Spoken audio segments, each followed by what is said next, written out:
ഞാൻ പറഞ്ഞില്ലേ ഇപ്പൊ എന്ന് കരുതി നിങ്ങൾ ഇതിനോട് അവരെ സപ്പോർട്ട് ചെയ്യുന്നോ അല്ലെങ്കിൽ അവരോടൊപ്പം നിൽക്കുന്നോ, ഞാനും അവരേക്ക് എതിരൊന്നുമല്ല.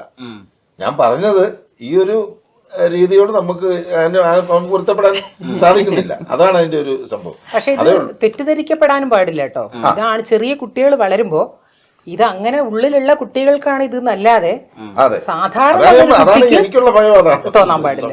ഇതാണ് പെണ്ണിനെ തന്നെയാണോ ആണാണ് അത് തോന്നാൻ പാടില്ല. സമൂഹത്തിൽ അങ്ങനത്തെ രീതി തന്നെ എടുക്കണം. വലവീശിപ്പിടിക്കലിനെതിരെ അങ്ങനെ ആരും പകരുത്. ചില അമ്മമാർ എന്നെ വിളിച്ച് പറഞ്ഞിരുന്നു, അതായത് എന്റെ പെൺകുട്ടീനെ ഇപ്പൊ വേറൊരു പെൺകുട്ടിയുടെ ഒപ്പം വിടാൻ എനിക്ക് പേടിയാവണത്, അവര് ആ കുട്ടീനെ മോശമാക്കുകയാണ്.